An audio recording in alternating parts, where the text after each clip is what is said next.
ಮಕ್ಕಳ ಬಗ್ಗೆ ನಮ್ಮ ಹಿರಿಯರಿಂದ ಬಂದಂತಹ ಕೆಲವು ಗಾದೆ ಮಾತುಗಳು. ಮರ ಬಗ್ಗದಿದ್ದರೆ ಮನುಷ್ಯ ಬಗ್ಗುವುದಿಲ್ಲ. ಇದರ ಅರ್ಥ ಮಕ್ಕಳನ್ನು ಚಿಕ್ಕ ವಯಸ್ಸಿನಿಂದಲೇ ಒಳ್ಳೆಯ ಸಂಸ್ಕಾರದಿಂದ ಬೆಳೆಸಬೇಕು.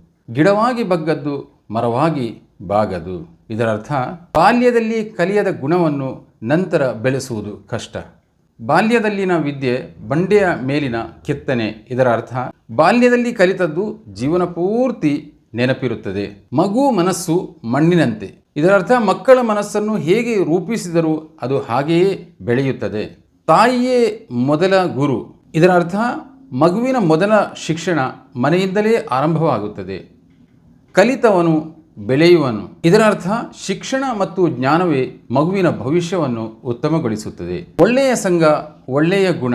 ಇದರ ಅರ್ಥ ಒಳ್ಳೆಯ ಸ್ನೇಹಿತರು ಮಕ್ಕಳಲ್ಲಿ ಉತ್ತಮ ಗುಣಗಳನ್ನು ಬೆಳೆಸುತ್ತಾರೆ. ಮಕ್ಕಳಾಟದಲ್ಲಿ ಮನುಷ್ಯನ ಗುಣ ಕಾಣುತ್ತದೆ. ಇದರ ಅರ್ಥ ಬಾಲ್ಯದ ವರ್ತನೆಯೇ ಮುಂದಿನ ವ್ಯಕ್ತಿತ್ವದ ಸೂಚನೆಯಾಗಿದೆ. ಶಿಸ್ತು ಇದ್ದರೆ ಶ್ರೇಷ್ಠತೆ ಬರುತ್ತದೆ. ಇದರ ಅರ್ಥ ಮಕ್ಕಳಿಗೆ ಶಿಸ್ತು ಕಲಿಸಿದರೆ ಅವರು ಯಶಸ್ವಿಯಾಗುತ್ತಾರೆ. ಮಕ್ಕಳೇ ದೇಶದ ಭವಿಷ್ಯ. ಇದರ ಅರ್ಥ ಮಕ್ಕಳನ್ನು ಉತ್ತಮವಾಗಿ ಬೆಳೆಸಿದರೆ ಸಮಾಜವು ದೇಶವು ಅಭಿವೃದ್ಧಿಯಾಗುತ್ತದೆ.